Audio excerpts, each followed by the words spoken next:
El origen imposible de los sumerios.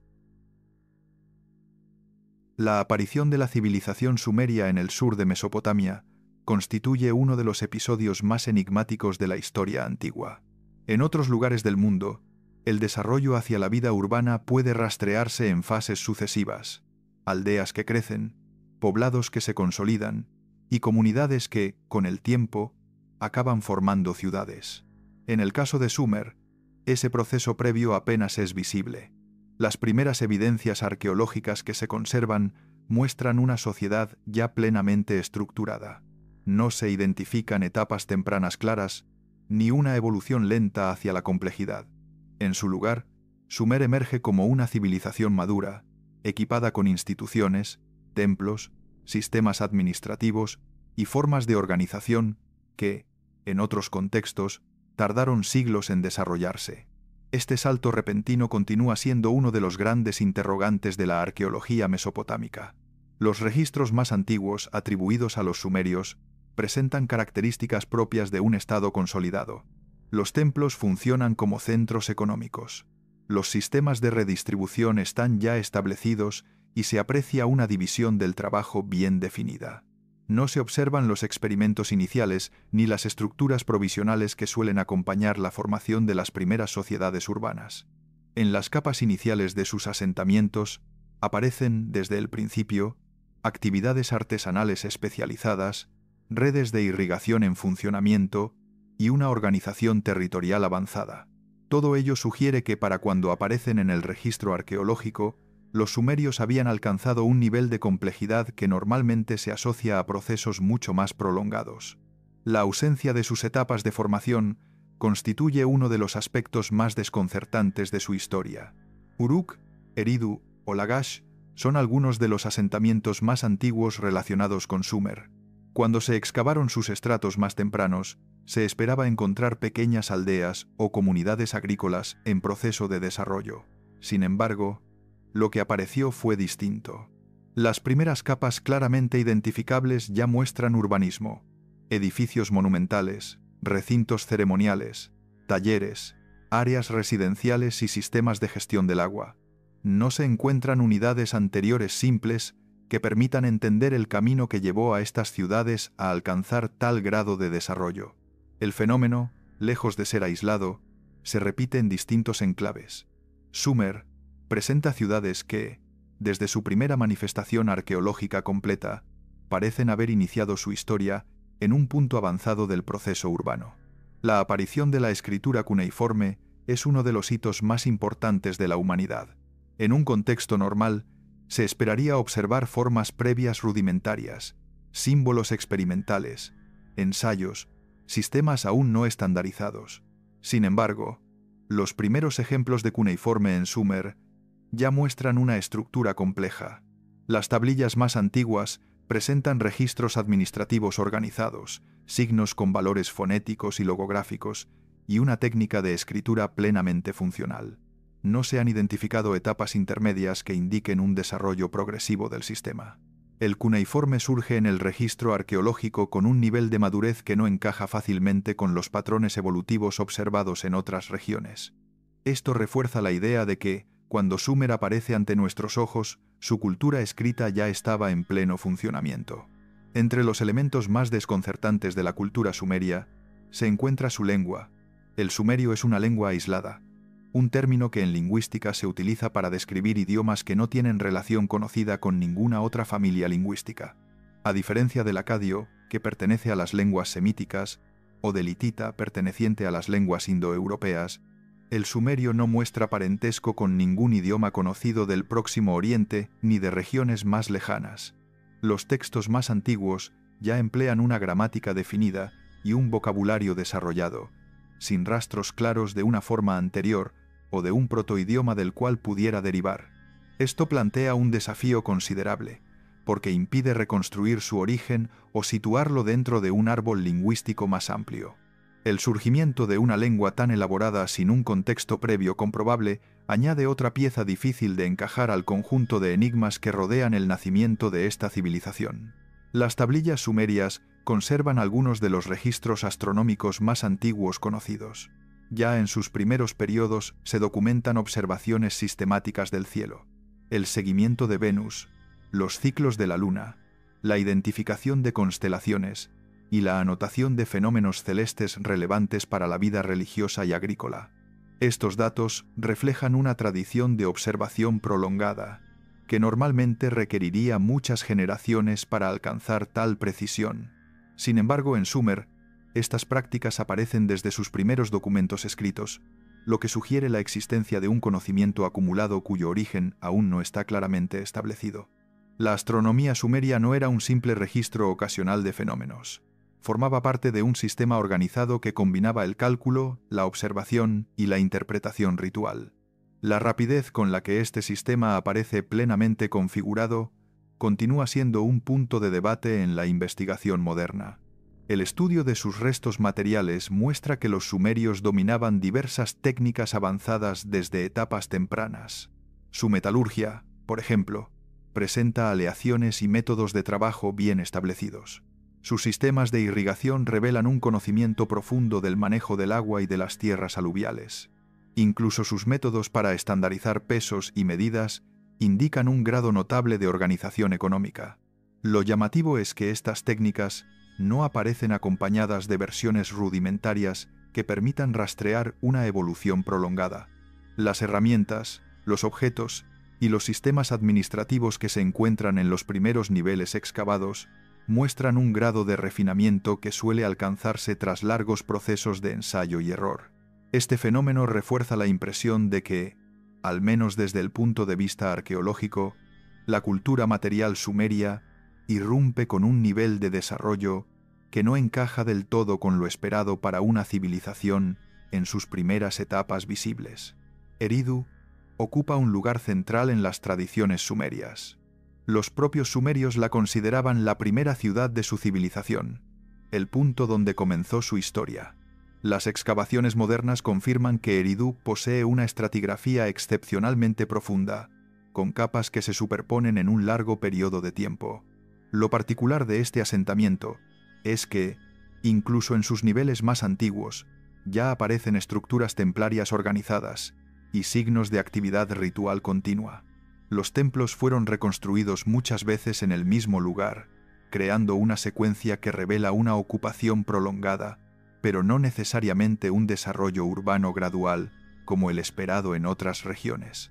La importancia simbólica de Eridu en los textos sumerios coincide con la complejidad que muestra en el registro arqueológico.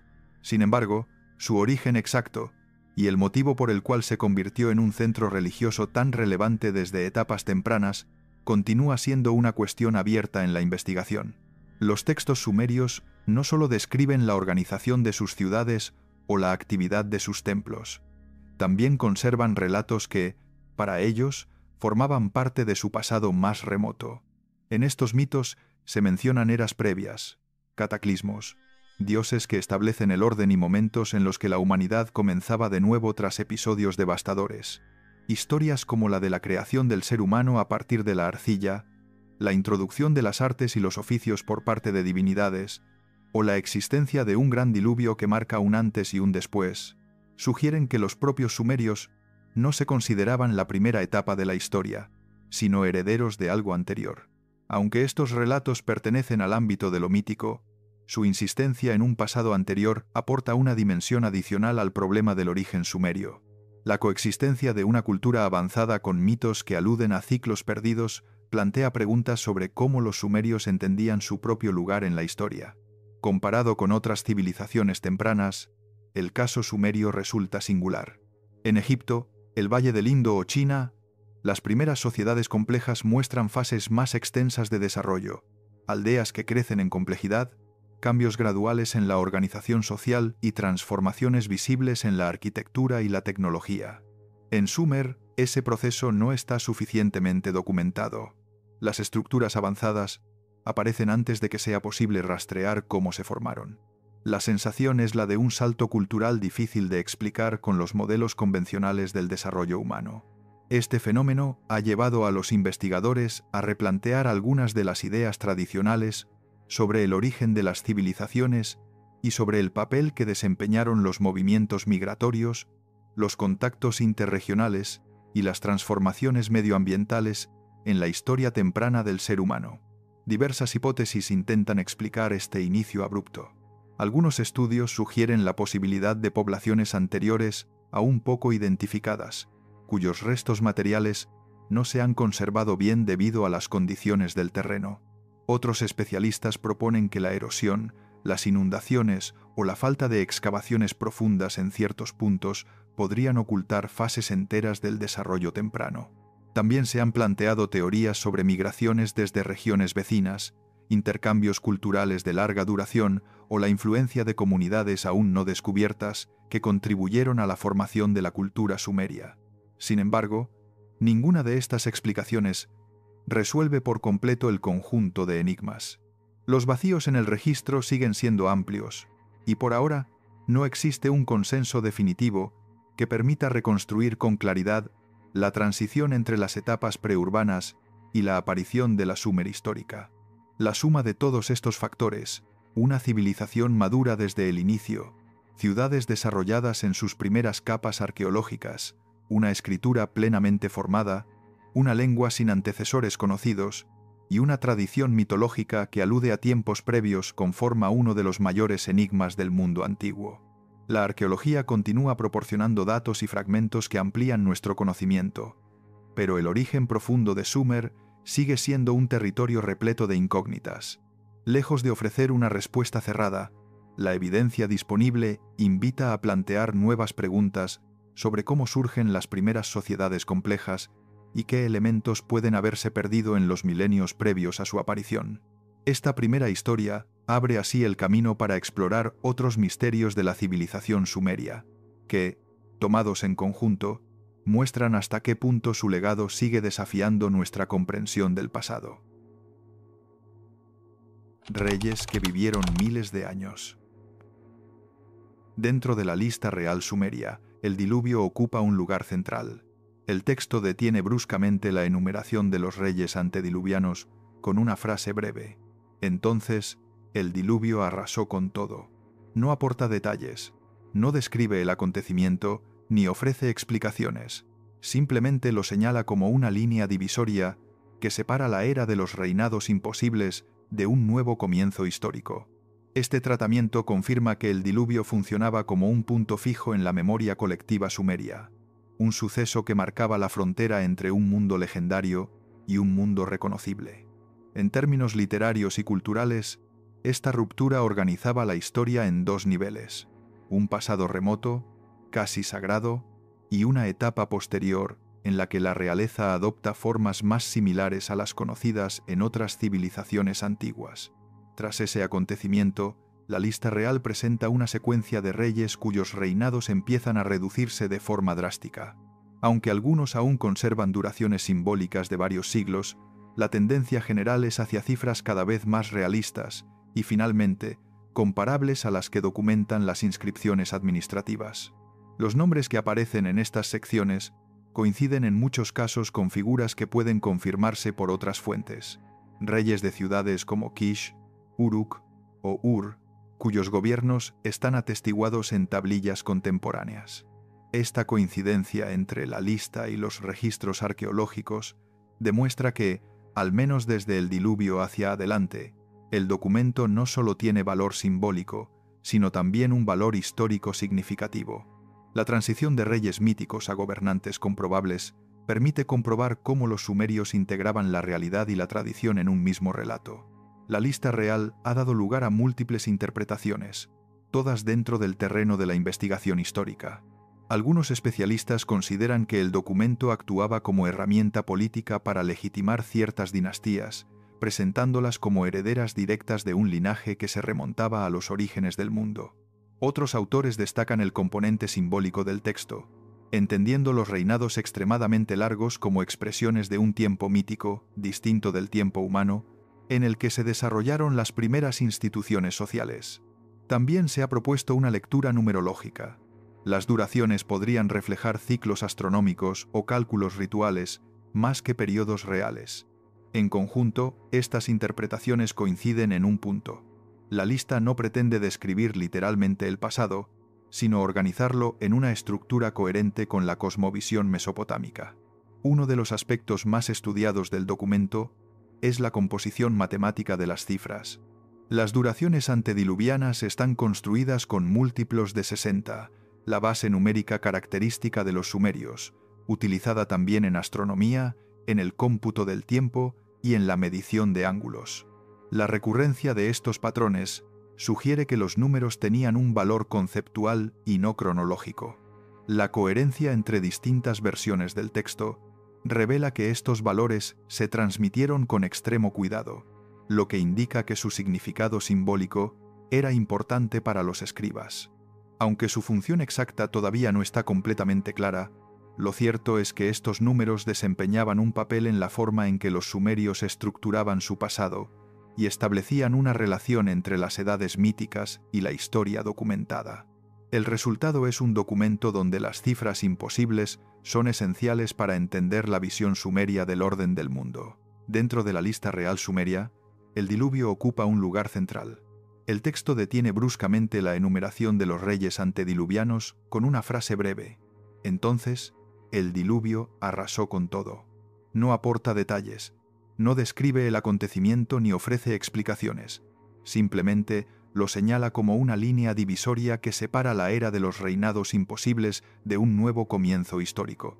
Este tratamiento confirma que el diluvio funcionaba como un punto fijo en la memoria colectiva sumeria, un suceso que marcaba la frontera entre un mundo legendario y un mundo reconocible. En términos literarios y culturales, esta ruptura organizaba la historia en dos niveles: un pasado remoto, casi sagrado, y una etapa posterior en la que la realeza adopta formas más similares a las conocidas en otras civilizaciones antiguas. Tras ese acontecimiento, la lista real presenta una secuencia de reyes cuyos reinados empiezan a reducirse de forma drástica. Aunque algunos aún conservan duraciones simbólicas de varios siglos, la tendencia general es hacia cifras cada vez más realistas y, finalmente, comparables a las que documentan las inscripciones administrativas. Los nombres que aparecen en estas secciones coinciden en muchos casos con figuras que pueden confirmarse por otras fuentes. Reyes de ciudades como Kish, Uruk o Ur, cuyos gobiernos están atestiguados en tablillas contemporáneas. Esta coincidencia entre la lista y los registros arqueológicos demuestra que, al menos desde el diluvio hacia adelante, el documento no solo tiene valor simbólico, sino también un valor histórico significativo. La transición de reyes míticos a gobernantes comprobables permite comprobar cómo los sumerios integraban la realidad y la tradición en un mismo relato. La lista real ha dado lugar a múltiples interpretaciones, todas dentro del terreno de la investigación histórica. Algunos especialistas consideran que el documento actuaba como herramienta política para legitimar ciertas dinastías, presentándolas como herederas directas de un linaje que se remontaba a los orígenes del mundo.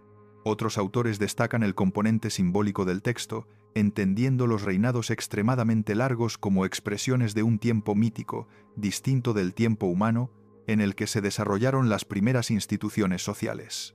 También se ha propuesto una lectura numerológica. Las duraciones podrían reflejar ciclos astronómicos o cálculos rituales, más que periodos reales. En conjunto, estas interpretaciones coinciden en un punto. La lista no pretende describir literalmente el pasado, sino organizarlo en una estructura coherente con la cosmovisión mesopotámica. Uno de los aspectos más estudiados del documento es la composición matemática de las cifras. Las duraciones antediluvianas están construidas con múltiplos de 60, la base numérica característica de los sumerios, utilizada también en astronomía, en el cómputo del tiempo y en la medición de ángulos. La recurrencia de estos patrones sugiere que los números tenían un valor conceptual y no cronológico. La coherencia entre distintas versiones del texto revela que estos valores se transmitieron con extremo cuidado, lo que indica que su significado simbólico era importante para los escribas. Aunque su función exacta todavía no está completamente clara, lo cierto es que estos números desempeñaban un papel en la forma en que los sumerios estructuraban su pasado y establecían una relación entre las edades míticas y la historia documentada. El resultado es un documento donde las cifras imposibles son esenciales para entender la visión sumeria del orden del mundo. El fenómeno de los reinados extraordinariamente largos no es exclusivo de Sumeria. Textos del Antiguo Egipto mencionan dinastías de dioses y semidioses que gobernaron miles de años antes de la primera familia real histórica. En China, las primeras crónicas atribuyen vidas imposibles a los llamados soberanos celestiales, figuras que actuaban como mediadores entre el cielo y la tierra.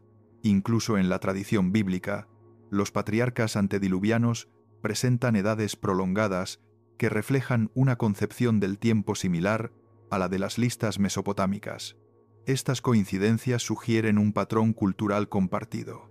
Las civilizaciones antiguas utilizaban la longevidad extrema como recurso para situar a sus primeros gobernantes en un plano diferente al humano, reforzando su autoridad y subrayando su carácter fundador.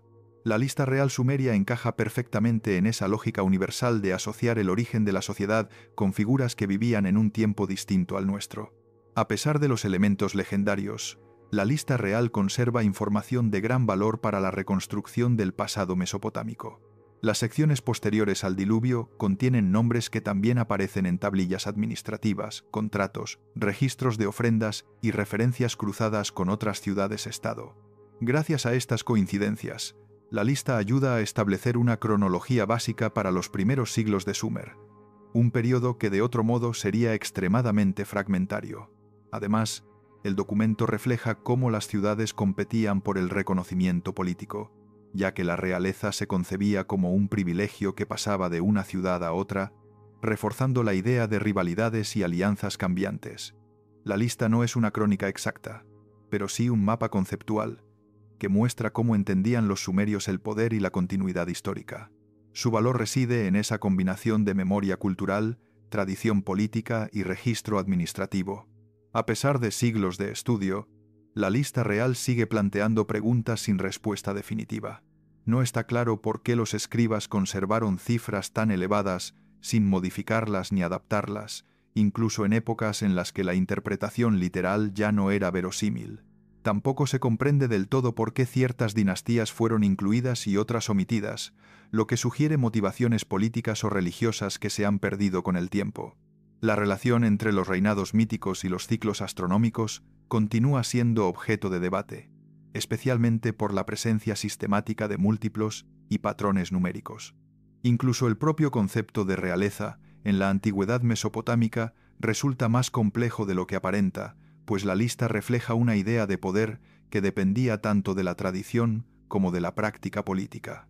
Estas incógnitas muestran que, más allá de su contenido, el documento expresa una forma de pensar el pasado que todavía estamos aprendiendo a descifrar. La lista real sumeria termina convirtiéndose en una ventana hacia la mentalidad de la primera gran civilización urbana de la historia. A través de reinados imposibles, rupturas míticas y datos históricos verificables, muestra cómo los sumerios integraban leyenda y realidad en un único relato coherente. Para ellos, la historia no era una simple sucesión de hechos, sino un equilibrio entre el tiempo humano y el tiempo simbólico. Esa visión explica por qué el documento combina lo imposible con lo verificado y por qué sus cifras, lejos de ser un error, forman parte esencial de su estructura cultural. El resultado es un texto que sigue despertando preguntas, no por lo que oculta, sino por lo que revela, la manera en que una sociedad antigua buscó ordenar su memoria y explicar su origen. Con esta idea cerramos la segunda historia y abrimos la puerta a un nuevo misterio de la civilización sumeria. La sorprendente astronomía sumeria. Cuando hablamos de astronomía antigua, solemos imaginar a civilizaciones avanzadas, sociedades con instrumentos de precisión y largos siglos de estudio acumulado. Sin embargo, los primeros registros astronómicos de la historia no nacieron en Grecia ni en Egipto, sino en la llanura de Sumeria, miles de años antes de cualquier observatorio formal. Allí, en tablillas de arcilla endurecidas por el tiempo, aparecen descripciones de estrellas, planetas y ciclos celestes con un nivel de exactitud que resulta difícil de conciliar con la tecnología de la época. Lo sorprendente no es solo lo que observaron, sino la manera rigurosa en que lo registraron, como si ya hubieran heredado un método antes incluso de inventarlo. Este enigma, ¿cómo una civilización tan temprana pudo recopilar datos tan precisos? Es uno de los grandes misterios de la ciencia antigua y una de las piezas más fascinantes del legado sumerio. En Sumeria, la astronomía no era un oficio aislado ni una afición reservada a unos pocos. Formaba parte de la formación de los escribas, los especialistas encargados de registrar la vida administrativa, religiosa y agrícola de la ciudad. Estos escribas astrónomos estudiaban durante años la lectura de signos, la interpretación de fenómenos celestes y la aplicación práctica de esos conocimientos. Su labor combinaba observación detallada y ritual, porque para los sumerios, el cielo no solo anticipaba estaciones, también transmitía la voluntad de los dioses. La precisión de sus registros se explica, en parte, por esta doble responsabilidad. Cada anotación tenía implicaciones religiosas y económicas, desde la organización del calendario hasta la predicción de crecidas fluviales. Por eso, sus descripciones del firmamento son tan meticulosas. Para ellos, observar el cielo era una tarea sagrada y a la vez una necesidad para mantener el orden de la ciudad. Lo más llamativo de la astronomía sumeria no es que miraran las estrellas, sino que lo hicieran todos los días, durante siglos. Las tablillas muestran que mantenían una observación continua del firmamento, registrando cada aparición, desaparición o desplazamiento que llamara la atención. Carecían de telescopios, pero utilizaban puntos de referencia en templos y torres para medir posiciones relativas con sorprendente consistencia. Cada noche anotaban la salida de estrellas concretas, la altura de la luna y la trayectoria de los planetas visibles. Ese esfuerzo acumulado generó un archivo astronómico único, donde los patrones se hacían visibles a largo plazo. Lo que hoy interpretaríamos como ciencia, ellos lo vivían como una práctica cotidiana que unía previsión agrícola, ritual religioso y control administrativo. Esta continuidad permitió identificar ritmos celestes que solo pueden detectarse con décadas de observación ininterrumpida. Entre todos los fenómenos que registraron, el más impactante es el ciclo de Venus. En tablillas como la famosa Tabla de Ammisaduqa, se describen las apariciones y desapariciones del planeta durante un período de 21 años, con una precisión que sigue sorprendiendo a los especialistas. Lo extraordinario no es solo que calcularan el ciclo completo de Venus, algo complejo incluso con instrumentos modernos, sino que su margen de error sea mínimo. Para una civilización sin herramientas ópticas, prever con exactitud cuándo iba a reaparecer el planeta en el horizonte supone un logro difícil de explicar únicamente mediante observación ocasional. Este seguimiento tan detallado convirtió a Venus en un marcador temporal fundamental para los sumerios. Sus apariciones estaban vinculadas a festividades, decisiones políticas y rituales religiosos, lo que obligaba a los escribas a mantener un registro fiel y constante. La exactitud de estas tablillas plantea una pregunta inevitable. ¿Cómo consiguió una sociedad tan antigua un conocimiento tan preciso del cielo? Además de Venus, los sumerios siguieron de cerca el movimiento de los otros planetas visibles a simple vista. Sus tablillas mencionan a Marte como un cuerpo errante cuya trayectoria podía alterar los augurios de la ciudad. Describen a Júpiter como un astro asociado a la justicia divina, y reconocen a Saturno como una presencia lenta y constante que marcaba ciclos largos del tiempo. No se limitaban a registrar su posición, también anotaban retrogradaciones, cambios de brillo y desplazamientos irregulares. Estos detalles indican que no se trataba de observaciones esporádicas, sino de un seguimiento prolongado que buscaba identificar patrones. Aunque interpretaban los movimientos planetarios desde una perspectiva religiosa, la precisión de sus registros revela una atención metódica, casi científica, que sorprende para una sociedad tan temprana. Cada planeta tenía un valor simbólico, pero también un comportamiento que los escribas intentaban comprender con exactitud. Otro aspecto notable de la astronomía sumeria es su capacidad para anticipar eclipses. Las tablillas muestran que entendían la periodicidad de estos fenómenos y podían prever cuándo ocurrirían, aunque no siempre acertaban en la localización exacta. Para ellos, un eclipse no era solo un evento astronómico, también tenía implicaciones políticas y rituales. Un eclipse solar podía interpretarse como un aviso para el rey, y un eclipse lunar podía justificar ayunos, purificaciones y decisiones administrativas. Ese interés por el significado simbólico llevó a los escribas a observar los ciclos lunares con enorme disciplina. Detectaron repeticiones, identificaron ritmos y acabaron elaborando métodos rudimentarios para anticipar los momentos críticos. Sin telescopios ni modelos matemáticos avanzados, su capacidad para detectar ciclos que requieren años de observación revela un nivel notable de organización y continuidad. Al estudiar sus textos, varios investigadores han señalado que los sumerios parecían observar cambios lentos en la posición de ciertas estrellas con respecto al horizonte. Estos desplazamientos, que hoy conocemos como precesión de los equinoccios, solo pueden detectarse si se comparan observaciones separadas por generaciones. No existe una tablilla que describa la precesión directamente, pero algunos patrones en sus listas de estrellas sugieren que eran conscientes de que el cielo no era completamente fijo. Este detalle alimenta un debate académico. ¿Descubrieron estos cambios mediante observación continua o heredaron sistemas de registro previos? La cuestión sigue abierta, pero lo cierto es que sus anotaciones muestran una sensibilidad extraordinaria hacia los ritmos lentos del firmamento.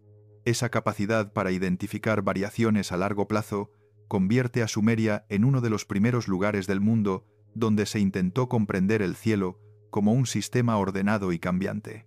La cúspide de este conocimiento se conserva en un compendio astronómico conocido como Mul Apin, redactado siglos después pero basado en observaciones acumuladas desde la época sumeria. Este documento funciona como un manual del cielo.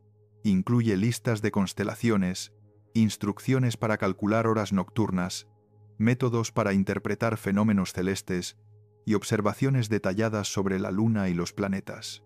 Aunque su versión más completa pertenece al período asirio, el contenido refleja una tradición mucho más antigua y organizada, lo que demuestra la continuidad del saber astronómico mesopotámico. Para los historiadores, Mul Apin es una prueba clara de que la astronomía sumeria no fue un conjunto de supersticiones, sino un sistema coherente que combinaba observación precisa, utilidad práctica y tradición ritual. Su existencia confirma que el cielo era, para los antiguos sumerios, un territorio tan importante como la propia tierra que cultivaban. La arquitectura sumeria también revela hasta qué punto el cielo formaba parte de su vida cotidiana. Numerosos templos y zigurats muestran orientaciones que coinciden con la salida del sol en fechas clave, como los solsticios y ciertos momentos del calendario agrícola. Estas alineaciones no pueden atribuirse al azar, implican mediciones previas, planificación y una comprensión clara de los ciclos solares. Además de las orientaciones solares, algunas estructuras parecen responder a la posición de estrellas concretas utilizadas como referencias nocturnas. Estas alineaciones reforzaban los rituales del templo y vinculaban la actividad humana con los ritmos del firmamento. La arquitectura actuaba así como una extensión de la observación astronómica. Cada edificio importante funcionaba, en cierto modo, como un marcador del cielo, recordando que la organización de la ciudad estaba integrada en un orden cósmico mayor. El estudio de la astronomía sumeria ha generado interpretaciones variadas. Algunos investigadores subrayan su carácter científico, señalando que la precisión de sus registros sugiere una metodología sistemática y una intención clara de comprender los fenómenos celestes. Otros autores consideran que la astronomía tenía sobre todo un papel ritual. Los fenómenos del cielo servían como señales cargadas de significado religioso, y los escribas observaban con rigor porque cada detalle tenía implicaciones para la vida política y ceremonial. En realidad, ambas perspectivas pueden convivir. Para los sumerios, la utilidad práctica y el valor simbólico no estaban separados. Un registro preciso del movimiento lunar servía tanto para calcular el calendario agrícola como para interpretar los presagios vinculados al reinado. El debate moderno refleja una dificultad fundamental: interpretar una ciencia antigua que no se concibió como tal, pero que produjo resultados sorprendentemente exactos. A pesar de los avances en la investigación, sigue siendo complejo determinar hasta dónde llegaban los conocimientos astronómicos sumerios. Sabemos que identificaron ciclos planetarios con notable precisión, que comprendían la regularidad de los eclipses y que manejaban un calendario basado en observaciones constantes. También sabemos que su interés no era puramente descriptivo, sino que buscaba relacionar los fenómenos celestes con la organización del tiempo y con la estabilidad social. Sin embargo, desconocemos los métodos exactos que utilizaron para registrar desplazamientos lentos o para mantener la continuidad de las observaciones durante generaciones. La falta de instrumentos avanzados sugiere que dependieron exclusivamente de la observación a simple vista, lo que hace aún más notable la exactitud alcanzada. El resultado es una astronomía que combina elementos empíricos sólidos con una interpretación simbólica que formaba parte esencial de su cosmovisión. La astronomía sumeria constituye uno de los logros más sorprendentes de la antigüedad. Sus registros muestran una capacidad de observación que desafía las expectativas para una civilización tan temprana y que influyó en las tradiciones astronómicas posteriores de Babilonia, Asiria y otras culturas del Próximo Oriente. Lejos de ser un conjunto de supersticiones, sus anotaciones revelan una tradición organizada que intentaba comprender y ordenar el cielo con los medios disponibles. Este legado plantea una pregunta fundamental: ¿cómo se desarrolló un sistema tan preciso en una época tan remota? Con este interrogante concluimos la tercera historia, y nos abrimos paso hacia un nuevo misterio de la civilización sumeria, donde el pasado vuelve a mostrar lagunas que desafían nuestra comprensión. La lengua sumeria, el idioma sin familia. Entre todos los elementos que forman la identidad de la civilización sumeria, su lengua ocupa un lugar destacado por un motivo evidente: no se parece a ninguna otra. El sumerio es el idioma más antiguo que conocemos con escritura propia, y al mismo tiempo uno de los más enigmáticos. Mientras las lenguas semíticas e indoeuropeas pueden situarse en árboles genealógicos amplios y bien definidos, el sumerio permanece aislado, sin vínculos demostrables con ningún grupo lingüístico conocido. Este carácter único convierte su estudio en un desafío particular. La lengua aparece completamente formada en las primeras tablillas y no muestra etapas evolutivas previas. Así, el sumerio no solo es la base de la primera administración urbana de la historia, sino también uno de los misterios lingüísticos más persistentes del mundo antiguo. En lingüística, se denomina lengua aislada a un idioma que no puede relacionarse de manera convincente con ninguna familia existente. El sumerio es uno de los ejemplos más notorios de esta categoría. No guarda afinidad explícita con las lenguas semíticas que dominaron Mesopotamia después, ni con las familias indoeuropeas que se expandieron siglos más tarde. Tampoco muestra semejanzas estructurales con las lenguas caucásicas, dravídicas o anatolias, que en ocasiones han sido propuestas como posibles parientes remotos. Los intentos por encontrar conexiones genéticas han sido numerosos, pero ninguno ha resistido un análisis riguroso. El resultado es un idioma que parece haber surgido por sí solo, sin un contexto lingüístico previo que permita reconstruir su pasado. Esta ausencia de parentesco convierte al sumerio en un caso excepcional dentro de las lenguas de la antigüedad. El origen del sumerio se vuelve aún más enigmático cuando se observa su aparición en el registro arqueológico. Las tablillas más antiguas que lo contienen ya presentan una lengua madura, con una estructura sintáctica estable y convenciones escriturarias consolidadas. No se han hallado inscripciones que muestren versiones incompletas, formas experimentales o etapas tempranas que permitan reconstruir la transición entre un protosumerio hipotético y el idioma plenamente formado. Esta situación obliga a los especialistas a trabajar desde el producto final hacia atrás, sin disponer de los eslabones intermedios que suelen facilitar la reconstrucción histórica de las lenguas. La falta de materiales transicionales plantea una pregunta fundamental: ¿cómo se desarrolló el sumerio antes de llegar a la escritura? Hoy por hoy, no existe una respuesta clara. El análisis lingüístico muestra que el sumerio es una lengua aglutinante, es decir, un idioma que utiliza series de sufijos para modificar el significado de palabras y crear formas verbales complejas. Las primeras tablillas revelan un sistema verbal con numerosas partículas que indican aspectos, modos, direcciones y relaciones sintácticas, lo que implica una estructura interna sofisticada. Incluso las inscripciones administrativas tempranas, que suelen ser simples en otras culturas, muestran en Sumer una gramática ya rica y plenamente operativa. Este nivel de complejidad inicial sorprende porque no se ajusta a un proceso evolutivo gradual. La lengua aparece, desde sus primeros testimonios, con una organización que requiere siglos de desarrollo previo. La naturaleza madura del sumerio en sus registros iniciales refuerza la idea de que su origen lingüístico sigue siendo uno de los grandes interrogantes de la Mesopotamia antigua. Durante buena parte de su historia, El sumerio convivió con el acadio, una lengua semítica hablada por poblaciones que compartían territorio con los sumerios.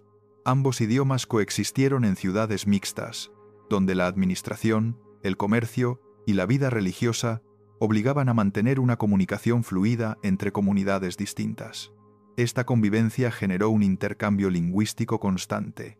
El acadio incorporó numerosos términos sumerios relacionados con la administración, la religión y la tecnología, mientras que el sumerio adoptó vocabulario semítico para designar objetos cotidianos y actividades comerciales. Lo notable es que, pese a esta relación estrecha, ninguna de las dos lenguas asimiló la estructura profunda de la otra. Sumerio y acadio siguieron caminos completamente diferentes, lo que demuestra que su convivencia fue intensa, pero no suficiente para explicar el origen del sumerio ni sus rasgos más característicos. Descifrar el sumerio fue un proceso complejo que dependió en gran medida de la existencia de textos bilingües redactados en sumerio y en acadio.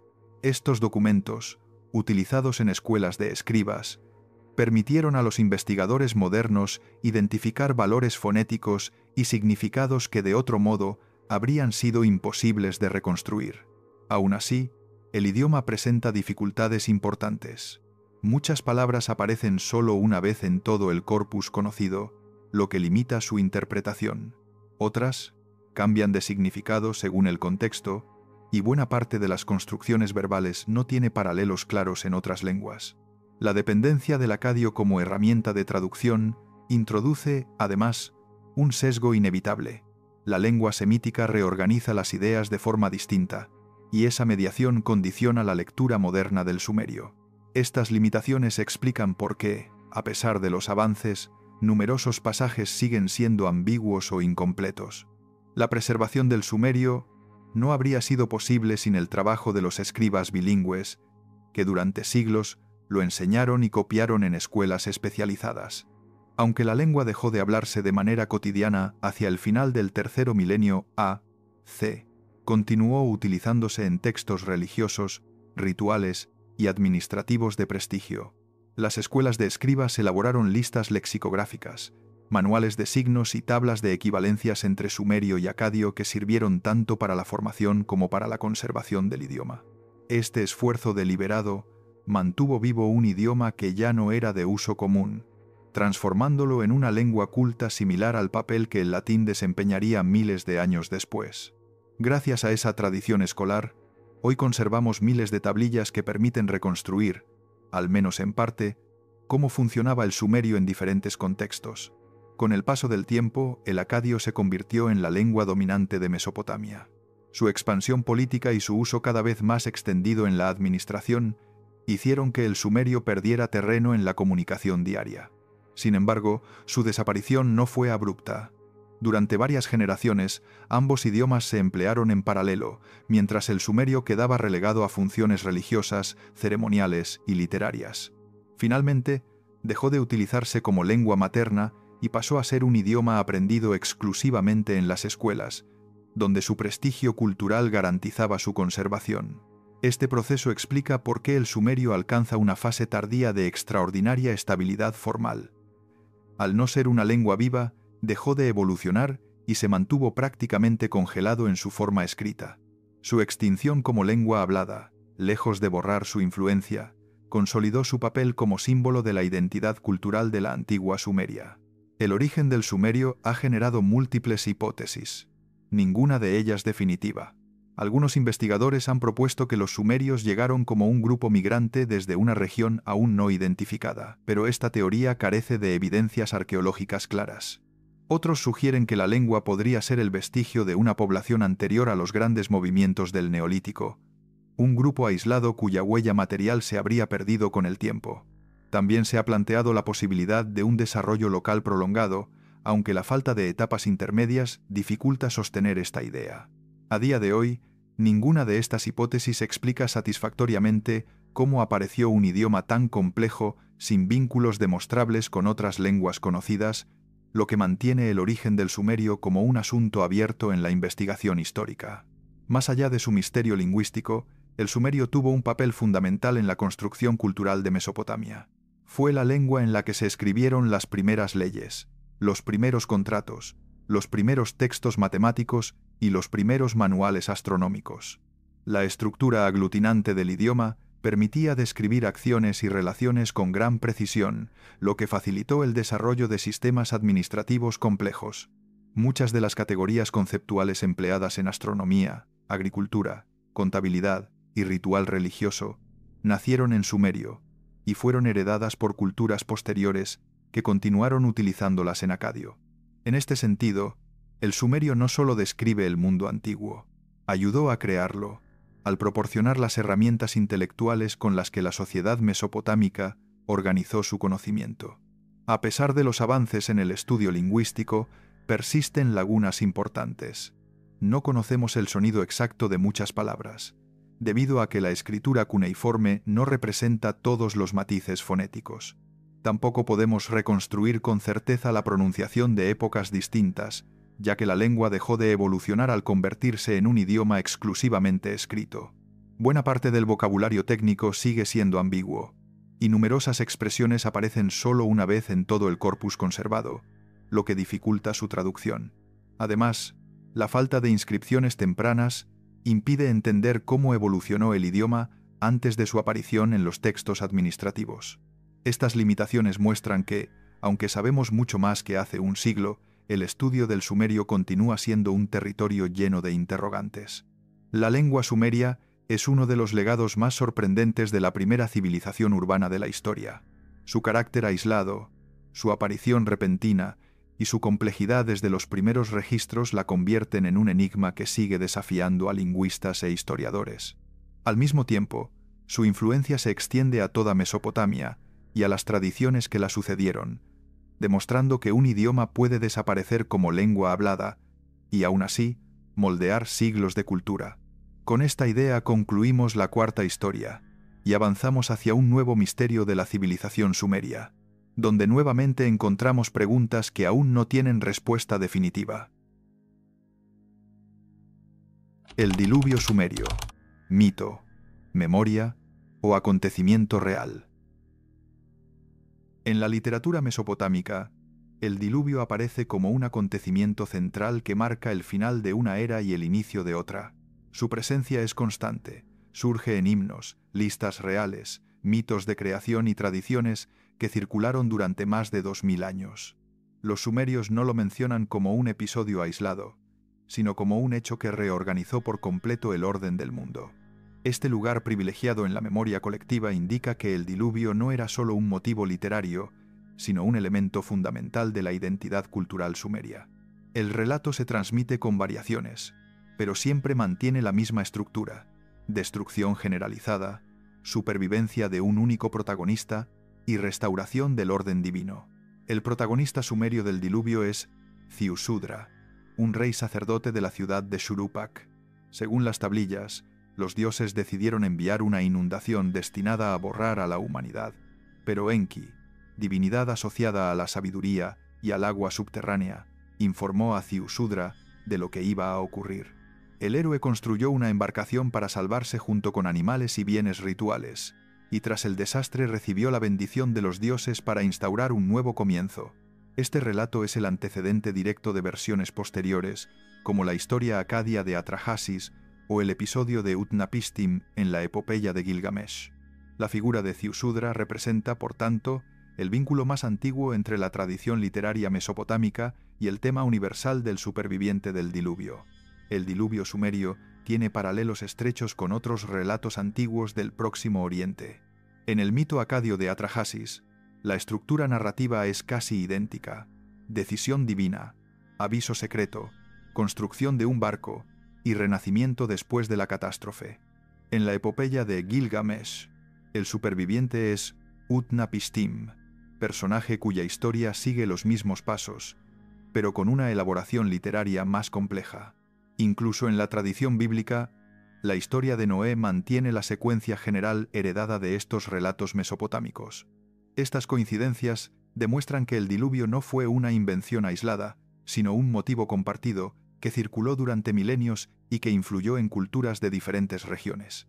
El núcleo común sugiere la existencia de una memoria antigua que se transformó según las necesidades de cada sociedad. En la lista real sumeria, el diluvio no es solo un acontecimiento mítico, actúa como un eje cronológico que separa dos épocas claramente diferenciadas. Antes del diluvio, los reinados atribuidos a los primeros reyes alcanzan duraciones extraordinarias. Después, los periodos de gobierno se vuelven más breves y gradualmente más realistas. Esta división indica que el diluvio funcionaba como un punto de referencia histórico, un hito utilizado para ordenar la memoria del pasado. Al situarlo como un límite entre dos mundos, los sumerios otorgaban al acontecimiento un valor estructural que iba más allá del mito.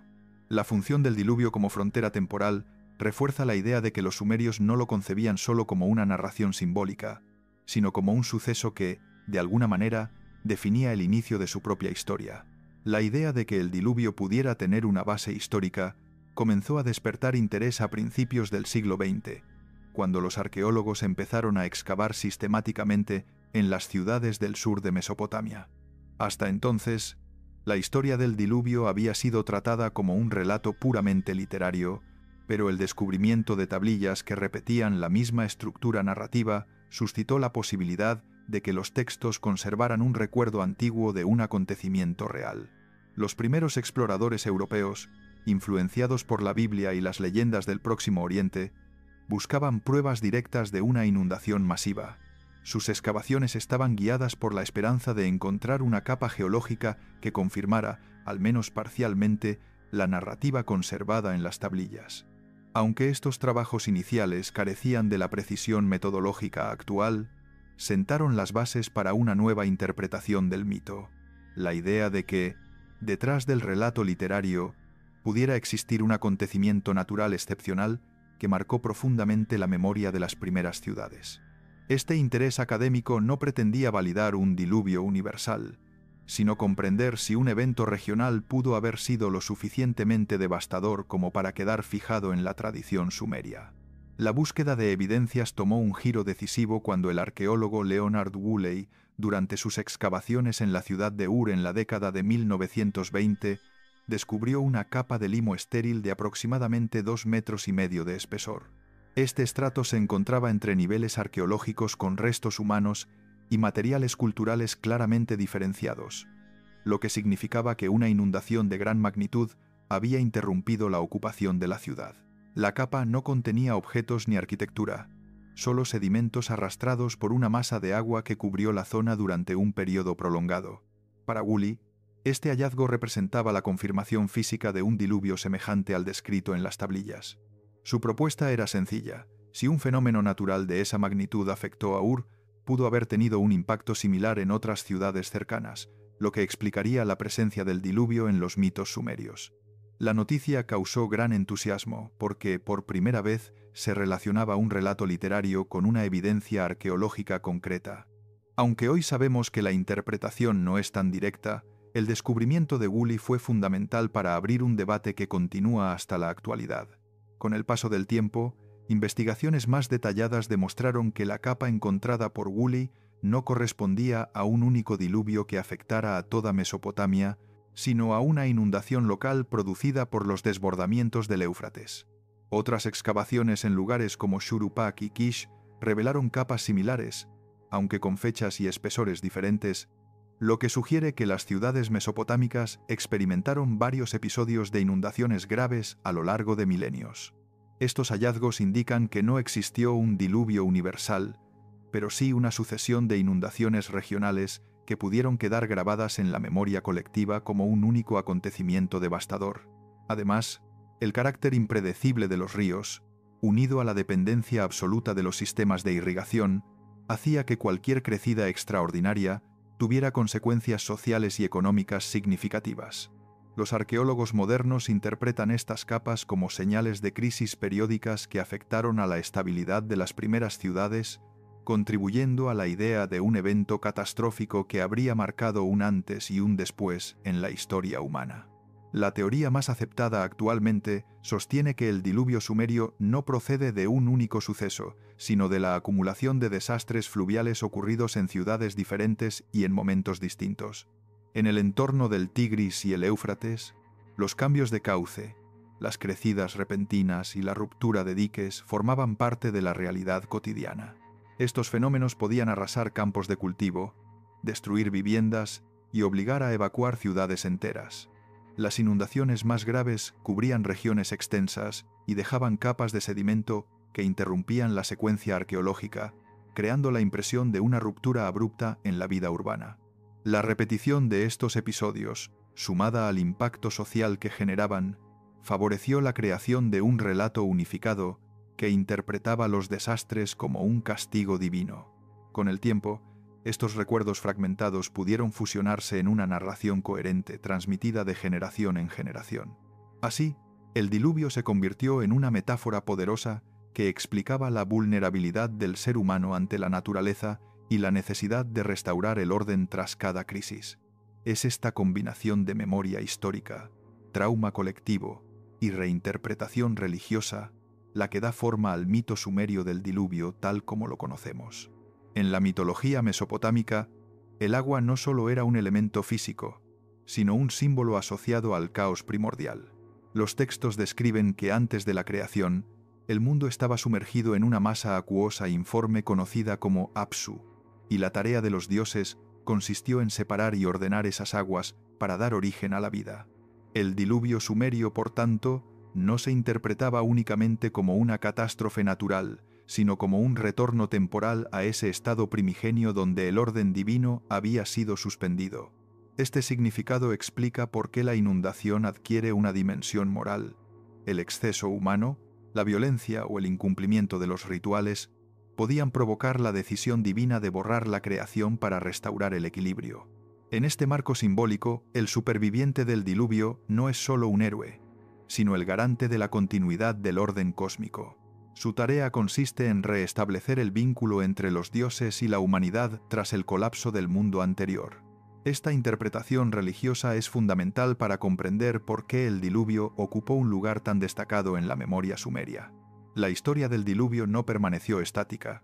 Con el tiempo, pasó de los textos sumerios a las versiones acadias y de allí a las tradiciones asirias y babilónicas, que la reformularon según sus propias necesidades. En cada etapa el núcleo narrativo, la advertencia divina, la construcción de un barco, la destrucción global y la renovación se mantuvo, pero los motivos, los nombres y los detalles cambiaron.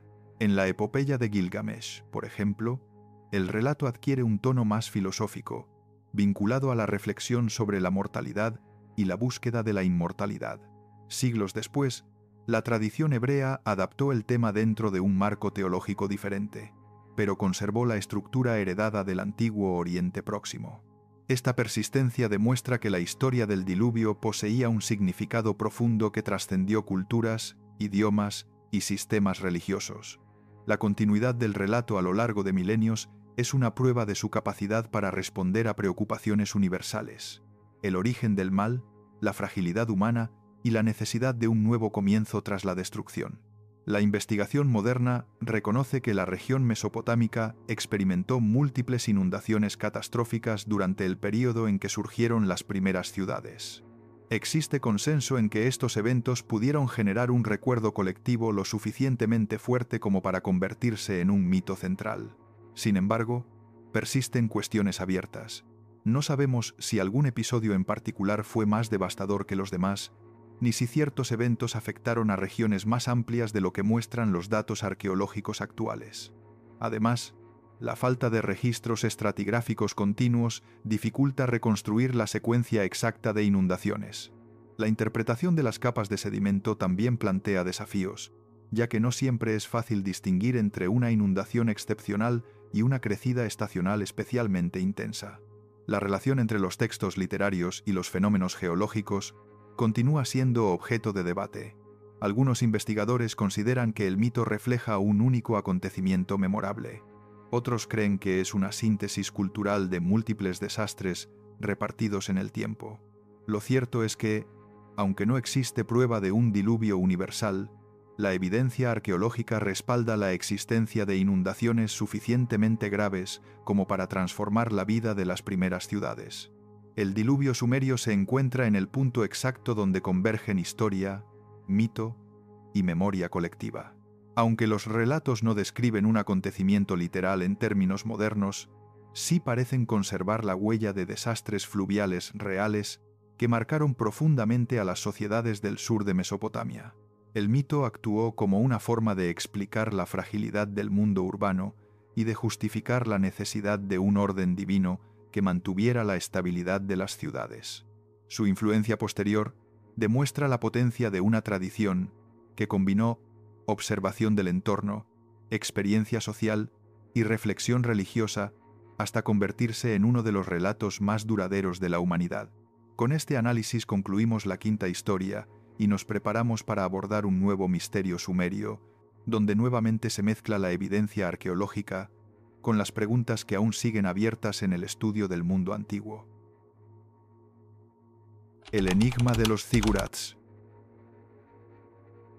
Cuando uno observa los restos de un zigurat sumerio, incluso en ruinas, la pregunta aparece sola. ¿Cómo pudo una civilización tan antigua construir algo así? Estamos hablando de estructuras que se elevaban varios pisos sobre el suelo, levantadas miles de años antes de que existiera el hierro, la polea o incluso la mayoría de herramientas complejas.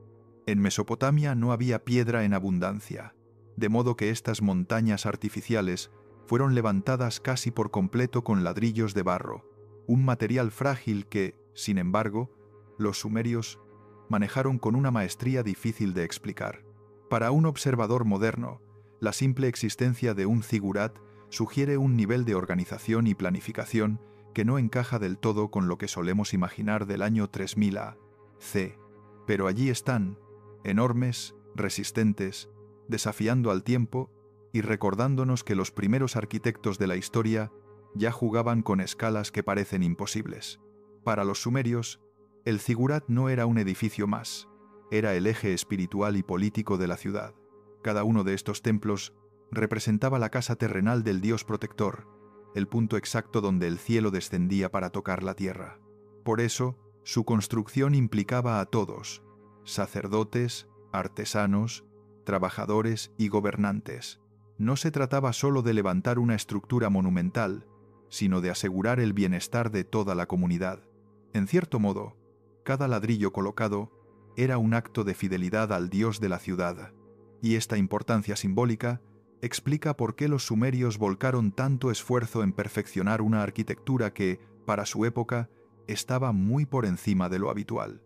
Cuando los arqueólogos empezaron a estudiar los zigurats, se encontraron con algo sorprendente. La técnica constructiva aparecía ya madura desde el principio. No había versiones primitivas o ensayos torpes.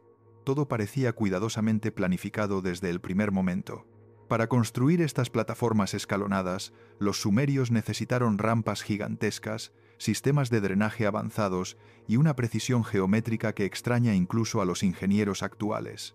Los cimientos de algunos zigurats son tan estables que han permanecido firmes durante milenios, a pesar de terremotos, erosiones y reconstrucciones.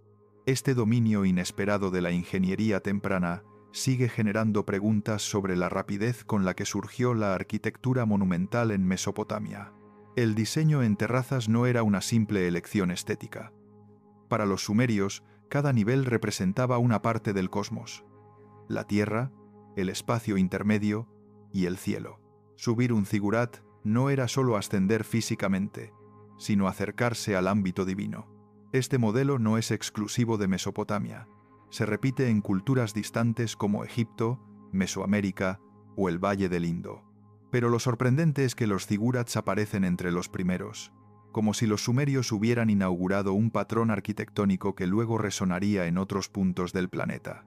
La forma escalonada convirtió estos templos en auténticos símbolos de elevación espiritual y al mismo tiempo en hitos urbanísticos que dominaban el horizonte de cada ciudad. Eran, literalmente, la conexión visible entre la vida cotidiana y lo sagrado. Para comprender el origen real de estas estructuras, los arqueólogos volvieron la mirada hacia Eridu, considerada por los propios sumerios como la primera ciudad del mundo. Allí, bajo capas y capas de cimientos, encontraron algo revelador: un pequeño santuario humilde, casi un altar de barro, que con el paso de los siglos fue ampliándose hasta convertirse en una plataforma monumental. Ese crecimiento, documentado en sucesivas fases, muestra cómo un simple espacio ritual acabó transformándose en una montaña artificial. Pero lo más llamativo es que algunas de las fases más antiguas parecen demasiado avanzadas para su época, como si quienes las construyeron ya tuvieran un modelo previo en mente. Eridu, por tanto, no solo es el inicio de una ciudad, es el primer laboratorio donde los sumerios moldearon la idea misma de elevar lo sagrado por encima del mundo terrenal. Un detalle que desconcierta a los especialistas es que casi todos los zigurats muestran bajo sus niveles superiores estructuras más antiguas, y esas estructuras no son improvisadas. Son versiones completas del mismo templo, a veces con proporciones más ambiciosas que las posteriores. Este patrón repetido ha llevado a algunos arqueólogos a plantear una posibilidad interesante, que los sumerios no estaban creando algo nuevo, sino restaurando un diseño que ellos mismos consideraban original. Los textos antiguos refuerzan esta idea. Muchas inscripciones hablan de reconstruir lo que existió antes, o de devolver al templo su forma primigenia. Sea cual sea el significado exacto, deja entrever que para los sumerios la arquitectura tenía memoria, y que levantar un zigurat era, en cierto modo, una manera de recuperar un conocimiento que creían heredado. A pesar de conocer sus materiales y herramientas, sigue siendo difícil explicar cómo lograron ciertas proezas técnicas. Los zigurats no eran simples montículos, tenían escaleras simétricas, muros inclinados para dar estabilidad, sistemas de ventilación y drenaje que evitaban que el barro se deshiciera con la lluvia. Incluso en su interior, algunos templos demuestran un control sorprendente de cargas y pesos, especialmente en los niveles superiores, donde cualquier error habría provocado el colapso total. Lo más desconcertante es que esta precisión aparece desde el comienzo, sin una etapa de aprendizaje claramente visible. Los sumerios trabajaban con barro, pero lo usaron con la lógica de quienes entienden cómo se comporta un edificio bajo presión y cómo debe distribuirse la masa para evitar grietas. Ese dominio, tan temprano y tan completo, sigue siendo uno de los aspectos más difíciles de explicar. Aunque hoy los veamos en ruinas, los zigurats no eran estructuras grises ni desnudas. Estaban pintados con colores simbólicos: el azul para el cielo, el rojo para el poder, el blanco para lo sagrado, y cada tonalidad tenía un significado dentro del orden religioso de la ciudad. Pero el detalle más fascinante es la relación entre estos edificios y el cielo. Muchos de ellos están alineados con puntos concretos del horizonte, marcando el paso del sol en los solsticios o la salida de determinadas estrellas. Esto demuestra que los zigurats no solo eran templos, también funcionaban como observatorios rudimentarios que permitían a los sacerdotes prever estaciones, organizar festivales y regular el calendario agrícola. Ese vínculo entre arquitectura y astronomía revela que los sumerios no levantaban montañas artificiales para impresionar, sino para sincronizar la ciudad entera con los ciclos del cielo. Al excavar algunos zigurats, como el de Ur, los arqueólogos encontraron algo inesperado: pequeñas cámaras interiores que no parecían diseñadas para ser usadas ni visitadas. Eran espacios estrechos, sin decoración, casi sellados, que no encajaban con ninguna función práctica evidente. Se ha sugerido que pudieron servir como depósitos rituales, lugares donde se guardaban tablillas, estatuillas o textos sagrados destinados a permanecer allí para siempre, enterrados como parte del alma del edificio. Otra hipótesis plantea que eran cámaras de fundación, construidas para proteger objetos simbólicos que otorgaban vida al templo. Pero lo cierto es que muchas siguen sin explicación definitiva. Estos espacios ocultos, que nunca formaron parte de la zona pública, muestran que los zigurats no eran simples obras de ingeniería. Tenían una dimensión ritual profunda que se nos escapa en gran parte, como si en sus muros aún quedaran secretos que no hemos aprendido a leer. Resulta sorprendente que, después de siglos perfeccionando la arquitectura de los zigurats, su construcción se detuviera casi de golpe. Todo indica que en algún momento del segundo milenio antes de nuestra era, la tradición dejó de ser una prioridad, y muchas de estas estructuras fueron abandonadas o reutilizadas sin reparación. La causa exacta no se conoce. Algunos historiadores creen que las tensiones políticas, la inestabilidad y los cambios en el poder religioso provocaron una pérdida de interés en mantener estos templos colosales. Otras teorías apuntan a que nuevas formas de culto, o nuevos dioses predominantes, desplazaron la importancia de los antiguos santuarios. Sea cual sea la explicación, el final de los zigurats dejó un vacío. Las ciudades que habían crecido alrededor de estas montañas sagradas perdieron su eje espiritual, y muchas quedaron a merced del paso del tiempo, sobreviviendo solo como ruinas que aún hoy dominan silenciosamente el paisaje mesopotámico. A pesar de los enigmas, los investigadores sí han podido reconstruir ciertos aspectos con claridad. Sabemos cómo moldeaban los ladrillos de barro, cómo los cocían al sol y cómo los unían con un mortero bituminoso que actuaba como pegamento y sello. También sabemos que cada zigurat seguía un patrón básico: plataformas superpuestas, escalinatas frontales y un santuario en la cima donde solo los sacerdotes podían entrar. Se ha podido determinar cómo gestionaban el drenaje, desviando el agua hacia canales exteriores para evitar que la estructura se deshiciera.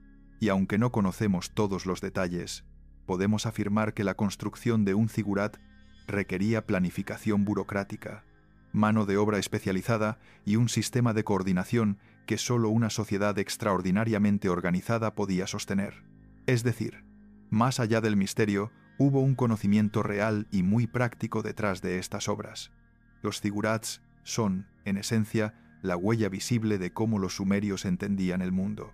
No eran simples templos ni obras de prestigio político. Eran el punto de contacto entre el cielo y la tierra, entre los vivos y los dioses, entre el tiempo humano y el tiempo eterno. A través de ellos, Mesopotamia expresó su obsesión por el orden, la memoria y la permanencia. Y, al mismo tiempo, dejó un conjunto de preguntas que siguen abiertas, como si las montañas de barro aún quisieran guardar parte de su secreto. Con esta historia, cerramos el capítulo dedicado a los templos escalonados. Y ahora, avanzamos hacia un nuevo misterio sumerio que nos permitirá seguir explorando cómo pensaban, cómo vivían y qué nos dejaron realmente los primeros urbanistas de la historia. Las tablillas perdidas. Cuando hablamos de la civilización sumeria, solemos recordar que nos dejó decenas de miles de tablillas. Pero detrás de ese número aparentemente inmenso, se esconde una paradoja inquietante. La mayor parte del conocimiento sumerio se ha perdido para siempre. Cada excavación, cada archivo reconstruido, cada mito recuperado, es solo un pequeño fragmento de una cultura inmensamente más rica de lo que podemos imaginar. Los especialistas calculan que conservamos menos del 10% de todo lo que se escribió. Esto significa que nuestra visión del mundo sumerio está formada por piezas aisladas, como si intentáramos reconstruir una enciclopedia entera, con solo unas pocas páginas supervivientes. Ese vacío convierte a Sumer en una civilización llena de silencios. Silencios que, en muchos casos, no podremos rellenar jamás. Las tablillas de arcilla son resistentes, pero no indestructibles. Basta con un incendio en un templo, una inundación en un archivo o el abandono de una ciudad para que cientos de documentos desaparezcan sin dejar rastro. La propia vida urbana de Mesopotamia jugaba en contra de su conservación. Las ciudades se reconstruían unas encima de otras, aplastando y fragmentando las capas anteriores. Un zigurat nuevo podía enterrar para siempre una biblioteca antigua. Además, muchas tablillas no se cocían deliberadamente, se secaban al sol. Eso hacía que un golpe, una tormenta o una simple presión del terreno bastaran para desintegrarlas. Así, miles de textos desaparecieron no por un acto dramático, sino por la erosión lenta y silenciosa del tiempo. Sabemos que existieron bibliotecas completas que hoy no conservamos gracias a las propias tablillas que sí han sobrevivido. Algunas mencionan listas de obras, catálogos de templos y registros administrativos que pertenecían a archivos que ya no existen. Ciudades como Nippur, Shuruppak o Adab debieron tener colecciones inmensas, pero lo que ha llegado hasta nosotros es apenas una muestra mínima. En algunos templos, los arqueólogos solo han encontrado restos dispersos de las estanterías donde debían guardarse miles de documentos. Cuando una ciudad era saqueada o incendiada, algo frecuente en la historia mesopotámica, los archivos eran los primeros en desaparecer. A veces, no quedaba ni un solo fragmento. Cada archivo perdido representa un capítulo entero de la historia humana que no podremos reconstruir. Una de las pruebas más desconcertantes de esta pérdida son los textos que mencionan obras que jamás hemos encontrado. Hay himnos que citan otros himnos más antiguos, listas que hacen referencia a mitos completos, tratados de astronomía que nombran tablillas hoy desconocidas. Es decir, sabemos que existieron porque los propios sumerios los citan, los comentan o los resumen, pero el original no ha llegado hasta nosotros. Entre esas obras perdidas había crónicas reales, genealogías completas, manuales médicos, rituales detallados y poemas que quizá igualaban o superaban a los que conservamos. Cada mención actúa como una sombra de algo que existió y que solo podemos imaginar. Un recordatorio permanente de que nuestra visión del pasado es parcial, fragmentaria y profundamente incompleta. Aunque imaginemos las tablillas de arcilla como objetos resistentes, lo cierto es que su supervivencia depende de condiciones muy específicas. La mayoría no fueron cocidas, sino secadas al sol. Por eso, cualquier filtración de agua, cualquier desplazamiento del terreno o una simple presión del peso acumulado podía convertirlas en polvo. En muchos yacimientos, los arqueólogos encuentran tablillas reducidas a fragmentos imposibles de unir, piezas del tamaño de una uña que quizá formaron parte de textos extensos. En otros casos, no queda ni rastro. La arcilla se ha reintegrado al suelo, borrando para siempre su contenido. Los estratos de las ciudades también complican la conservación. Cada vez que una ciudad crecía o se reconstruía por encima de otra, la presión de los nuevos edificios comprimía y destrozaba los niveles más antiguos. Lo que hoy vemos como capas arqueológicas ordenadas son, en realidad, los restos deformados de estructuras que se derrumbaron sobre sí mismas. Por eso, buena parte del conocimiento sumerio desapareció simplemente porque no pudo resistir el paso del tiempo. No hubo incendio, invasión o saqueo, solo la fragilidad natural del material con el que registraron su historia. Existe otro factor que agrava aún más la pérdida. La mayoría de ciudades sumerias siguen bajo tierra. Menos del 10% de los yacimientos mesopotámicos han sido excavados, y muchos de ellos solo de manera parcial. Lo que conocemos proviene de pequeñas áreas, a veces de apenas unos metros, dentro de ciudades que podían ocupar varias hectáreas. Esto significa que miles de archivos, templos y bibliotecas permanecen enterrados, quizá intactos, pero fuera de nuestro alcance por motivos políticos, económicos y geográficos. En Irak, por ejemplo, zonas enteras de gran importancia arqueológica han quedado inaccesibles durante décadas. En otros casos, los yacimientos están bajo ciudades modernas que no pueden demolerse. El resultado es un silencio enorme. Un océano de información que existe, pero que no podemos recuperar. Un Sumer oculto que solo vemos por pequeñas grietas abiertas en el suelo. A la fragilidad natural y al paso del tiempo se suma un enemigo contemporáneo, el expolio. Durante el último siglo, y especialmente en épocas de guerra, miles de tablillas han sido saqueadas de yacimientos y vendidas en el mercado ilegal. Muchas se rompieron al ser extraídas, otras se dispersaron en colecciones privadas y perdieron su contexto arqueológico, lo que las vuelve casi inútiles para la investigación. Incluso cuando reaparecen, llegan fragmentadas, sin procedencia y sin información sobre el lugar exacto donde fueron encontradas. Una tablilla sin contexto es un texto sin historia. No sabemos a qué edificio pertenecía, qué estrato ocupaba o con qué otras obras se relacionaba. Este vacío es especialmente grave en ciudades como Umma o Isin, donde se sabe que existían grandes archivos administrativos. Hoy, esos archivos están repartidos por todo el mundo, incompletos y sin posibilidad de reunirse. El saqueo ha dejado la imagen de un Sumer roto, compuesto por piezas dispersas que nunca podremos volver a unir del todo. Incluso las tablillas que sí han sobrevivido suelen estar rotas. Casi todos los grandes mitos sumerios como Enmerkar, Lugalbanda o Inanna están incompletos. En algunos casos, falta más de la mitad del relato. Los huecos no son meros detalles perdidos. Son episodios enteros cuya ausencia cambia por completo el sentido de la historia. Lo mismo ocurre con listas reales, tratados médicos o manuales rituales. A veces solo conservamos el inicio, otras veces únicamente el final. Y en muchos textos solo queda un fragmento central que desconectó para siempre las partes que le precedían y le seguían. Los expertos intentan reconstruir estas obras comparando variantes y buscando paralelos en otros archivos, pero la mayoría de las veces los huecos son demasiado grandes. Leer Sumer es leer una civilización a medias, un conjunto de voces cortadas cuyo mensaje original solo podemos intuir. De vez en cuando, un solo fragmento es capaz de redefinir por completo lo que creíamos saber sobre Sumer. Así ocurrió con el descubrimiento de ciertas tablillas que revelaron la primera versión conocida del diluvio, o con textos administrativos que permitieron reconstruir la estructura social de ciudades enteras. A veces basta una línea, un nombre o un párrafo para cambiar décadas de interpretación histórica. Pero estos hallazgos excepcionales hacen más evidente la otra cara del misterio. Si un único fragmento puede transformar nuestra visión de una época, ¿qué impacto tendrían las miles de tablillas que aún no hemos encontrado?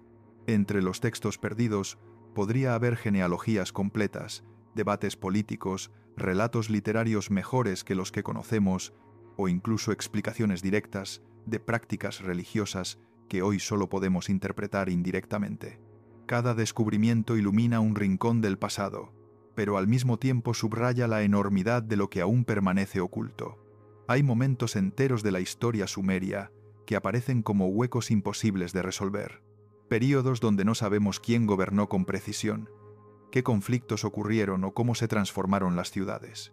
En ciertos momentos clave como la transición entre dinastías o los primeros siglos de urbanización, faltan documentos esenciales que explicarían cómo surgieron los templos, cómo se organizaron los primeros estados o cómo se distribuyó el poder. Esta ausencia no se debe a un error de los arqueólogos, sino a que los documentos simplemente no sobrevivieron, y sin ellos, algunas preguntas nunca tendrán respuesta definitiva. Vivimos con la certeza de que el mapa histórico de Sumer está lleno de vacíos y que nuestras reconstrucciones, por muy cuidadosas que sean, siempre tendrán zonas oscuras que nadie podrá completar. Cada tablilla recuperada es una victoria contra el tiempo. Los arqueólogos trabajan entre ruinas, fragmentos sueltos y montículos erosionados, intentando rescatar lo poco que queda antes de que desaparezca para siempre. Una sola tablilla, incluso rota, puede aportar una fecha que faltaba, un nombre desconocido o un detalle que encaja en un puzzle más amplio. Pero también se enfrentan a límites inevitables, textos sin procedencia, fragmentos dispersos por el tráfico ilegal y materiales que llegan sin contexto arqueológico. A pesar de las dificultades, la investigación avanza gracias al trabajo de traducción, clasificación y digitalización, que permite comparar fragmentos dispersos en diferentes partes del mundo. Esta labor es, en el fondo, un esfuerzo por salvar lo que aún puede salvarse antes de que el tiempo borre definitivamente los últimos rastros del Sumer que conocieron sus habitantes. El misterio de las tablillas perdidas nos recuerda una verdad fundamental. Lo que conocemos de Sumer es solo una pequeña parte de lo que existió. La mayor parte de sus historias, sus debates, sus descubrimientos y su vida cotidiana permanece en silencio, enterrada o destruida por el paso de milenios. Sin embargo, lo que sí ha sobrevivido es suficiente para mostrar la grandeza de una civilización que inventó la escritura, levantó ciudades, creó mitos inmortales y dejó una huella que todavía nos acompaña. Las tablillas que conservamos son fragmentos, pero fragmentos poderosos. Nos permiten oír, aunque sea de manera incompleta, la voz de los primeros escritores de la historia. Y con esta última historia cerramos el viaje por los misterios sumerios, recordando que cada nuevo hallazgo puede cambiarlo todo y que el pasado aún guarda secretos que quizá nunca conoceremos.